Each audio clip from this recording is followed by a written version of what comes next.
The gentle breeze from the standing fan did little to alleviate the oppressive heat in Jane's rented room. The disarray of sheets, scattered books, and empty ramen packets painted a vivid picture of a university student grappling with challenges. Once filled with aspirations, Jane had been the pride of her community, the ambitious girl who left to pursue a degree in business administration. However, the harsh realities of life had gradually sapped her enthusiasm. Her landlord's threats to evict her if she failed to pay rent loomed larger, her tuition fees were overdue, and her younger sister had just reached out, pleading for financial assistance to cover their father's hospital expenses. It felt as though one issue followed another relentlessly. Gazing into the cracked mirror of her apartment, Jane handled her phone, scrolling through messages, job listings, and the occasional alert from her bank account, which displayed a mere $214. One evening, after her classes, she found herself in a cafe, nursing the only cup of coffee she could afford. Nearby, she overheard a conversation between three impeccably dressed women exuding confidence, discussing a man named Mr. Douglas. One of them remarked, her manicured nails tapping against her phone, that he was quite generous, having once given her $1,000 for a nightstand. In that moment of desperation, Jane's judgment faltered. She noted down the name and number they mentioned and found herself dialing it later that night. Mr. Douglas embodied the rumors, intimidating and exuding affluence. He arrived in a sleek black car, the leather seats cool against her skin. He asked few questions and offered little explanation as they drove to his mansion on the outskirts of the city, a vast estate that felt worlds apart from her struggles. In his opulent sitting room, as they sipped drinks, he finally spoke. "I assist those in need, just like you," he said, swirling his glass of whiskey. "But nothing comes without a price. Are you prepared to do whatever it takes?" She felt a tightening in her chest, convinced she was ready for what lay ahead. However, the sharpness in his voice unsettled her. The vivid memories of her struggles, the notices piling up, and her mother's frail form in the hospital propelled her onward. She nodded in response. Mr. Douglas reclined in his chair, keenly observing her body language. "There is a condition," he stated, referring to something unusual, distinct from what she had previously known. "If you agree, you will never have to worry about money again." "What kind of condition, sir?" Jane inquired, her voice barely audible. He smiled, seemingly relishing her anxiety and curiosity. "You will spend the night with my dog, Polly.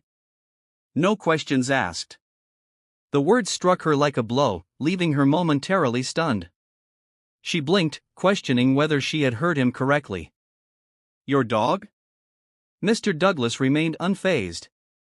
"You mentioned you were in dire need of funds for your ailing parent. This is the price." Jane sat in shock, her thoughts racing without resolution. She found herself unable to walk away, yet her mind was a whirlwind of conflicting ideas. She reasoned that she could leave with her dignity intact, but that would mean returning to the crushing weight of her financial burdens. Every logical instinct urged her to flee, yet desperation quelled her objections. It took her a moment to process before she whispered, "How much?" $10,000 tonight, cash." The amount was staggering, sufficient to cover her tuition, rent, hospital expenses, and her family's needs. Her hands trembled as she nodded, her mouth dry.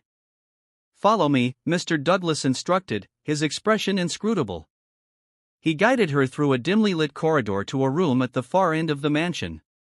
Inside, a large, well-groomed Doberman rested on a cushion, its dark eyes fixed on her, inscrutable. Jane's stomach churned, but she compelled herself to enter. "You have 30 minutes, Mr. Douglas said before shutting the door behind her. Alone in the room, the weight of her choice bore down on her. Tears threatened to spill, but she quickly wiped them away. She could not afford to show weakness now, not with everything at stake. The air was thick with an unbearable silence.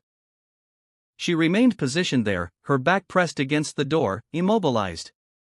The Doberman tilted its head, as if evaluating her presence. A profound wave of shame washed over her, rendering her knees weak. Her thoughts raced, caught in a conflict between self-hatred and the instinct for survival. "I cannot do this," she murmured, yet the question of her options loomed endlessly. She attempted to concentrate on the reasons that had led her to this point, the accumulating debts, her family's desperate circumstances, and a future that seemed to recede further with each passing day. Her body quivered as she cautiously advanced, the dog remaining composed, its gaze unwavering. She found it impossible to contemplate the expectations placed upon her. It was a boundary she had never envisioned crossing. Her mind wandered to her younger brother, recalling his enthusiasm when she first departed for university and how he had boasted to the neighbors about her potential to improve their lives.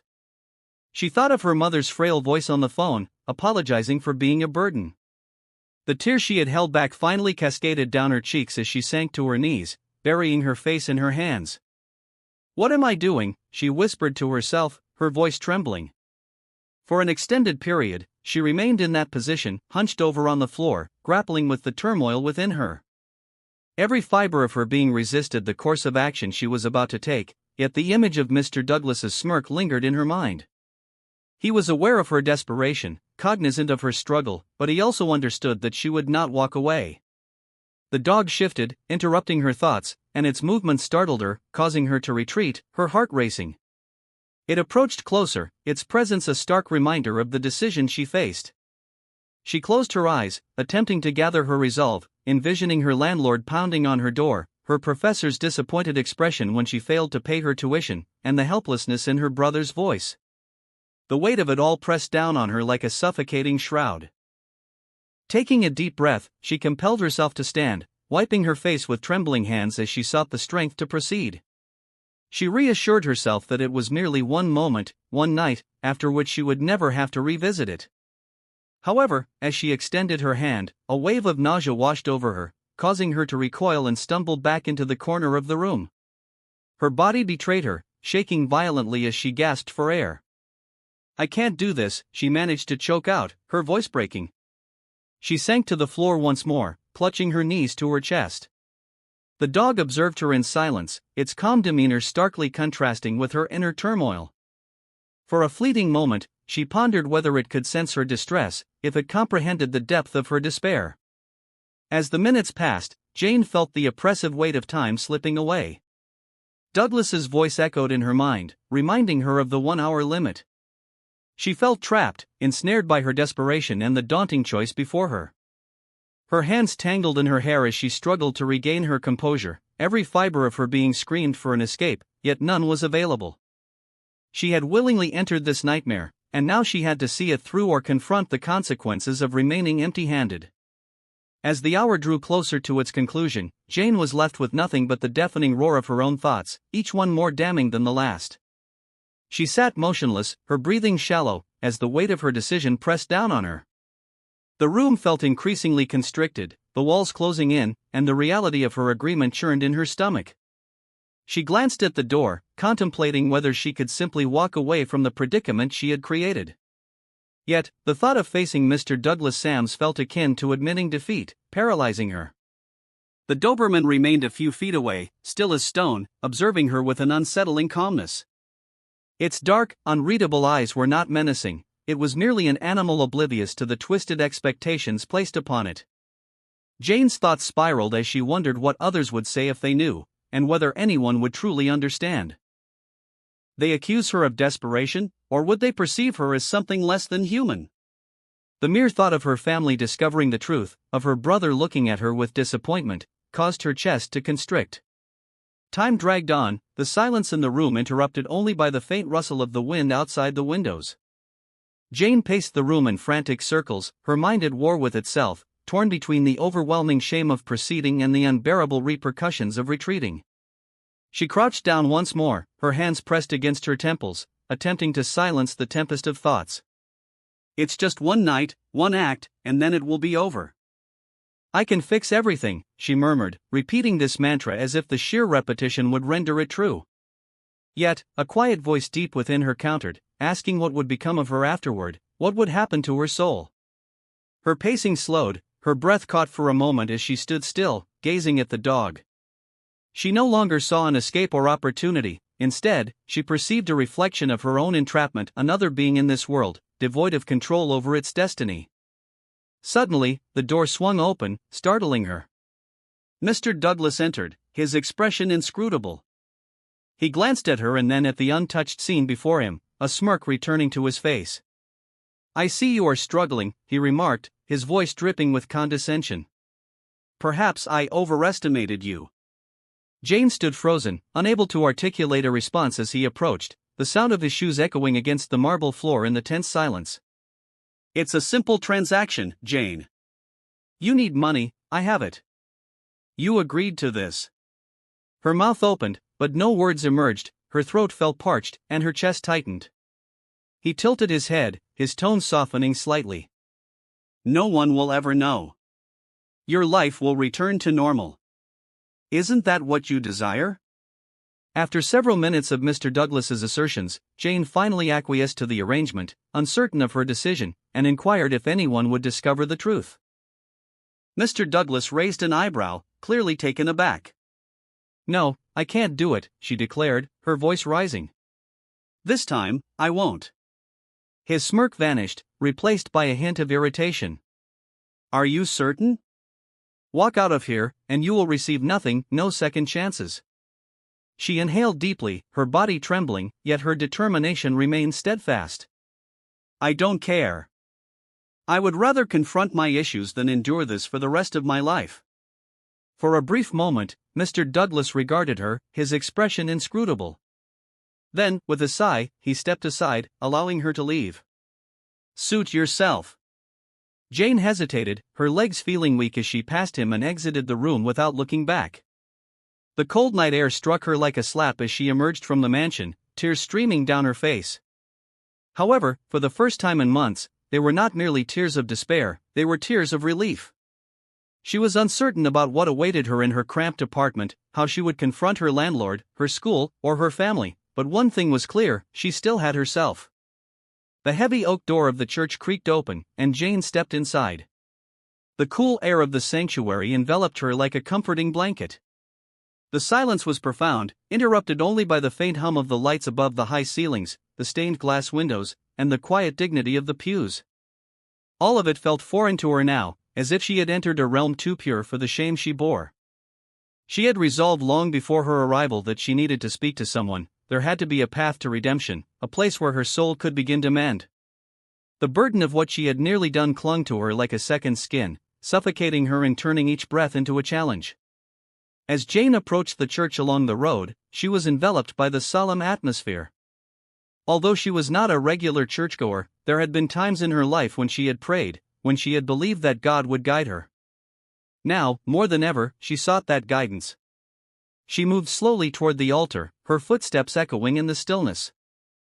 Kneeling in prayer at the side was Reverend Father James, his eyes closed in serene devotion. She cleared her throat softly, uncertain of how to initiate the conversation. However, the Reverend opened his eyes and turned to face her, his expression both warm and resolute. "Child, come forward," he said gently, gesturing to the seat beside him. His voice was soothing, providing comfort to the turmoil she felt within. Jane took a seat next to him, her hands tightly clasped in her lap. The Reverend observed her with quiet patience, as if he could sense the tempest raging inside her. "Father," she began, her voice barely a whisper, "I have come because I no longer know what to do." The Reverend nodded, his gaze steady and compassionate. God listens to those who seek him with an open heart. Jane, speak freely about what burdens you. She swallowed hard, struggling against the lump in her throat, never having envisioned herself confessing the depths of her struggles. The words rushed out, spilling from her lips uncontrollably. "I'm lost," she admitted, her voice trembling. "I made a choice, a terrible choice, out of desperation. I did something unforgivable." She hesitated, tears brimming in her eyes as the weight of the memory bore down on her. The Reverend's hand gently rested on hers. "You are not alone in your pain, my child," he reassured her. With that, the floodgates opened.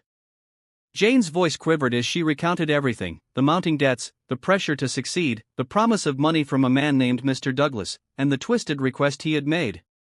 Her body shook with the release of each word, each one a jagged shard of her brokenness. "I almost went through with it, Father," she whispered, her eyes tightly shut as she relived the torment. "I almost spent the night with his dog for money. I thought it was the only way out. I was so broken, so desperate, I believed there was no other option. The Reverend remained silent, his hand still resting on hers, his presence a steady anchor amidst the storm of her confession. "I almost did something I can never," she murmured, "take it back. I believed I could purchase my freedom and that of my family, but all it accomplished was to ensnare me further. I feel as though I have lost everything, my dignity, my very soul. How could I possibly seek forgiveness for such actions?" Father James remained silent for a moment, allowing the stillness to envelop them, letting her fully grasp the significance of her words and the burden of her confession. At last, he spoke, his tone gentle yet resolute. "Jane, my dear, your identity is not determined by your errors. Desperation may lead us into shadowy places, but it does not render you malevolent, it simply makes you human. You possess the ability to transform, to rise above this. Forgiveness originates from the heart, not from perfection." His words struck her with the force of a lightning bolt. She had been fleeing from herself, from the anguish and guilt that had engulfed her, and had forgotten the truth that once provided her solace, the truth that even in our bleakest hours, God extends grace. "I don't know how to forgive myself," she whispered, her voice barely audible. Father James tenderly lifted her chin, meeting her gaze with an unexpected compassion. "You begin by believing you are deserving of forgiveness. You start by acknowledging your humanity, and remember that God sees you even in your darkest moments. You need not bear this burden alone, Jane. Release the shame, for it has no place in the heart of a child of God." Her chest tightened with emotion, a sob escaping her lips. She had been paralyzed by fear of losing everything, fear of the repercussions of her decisions.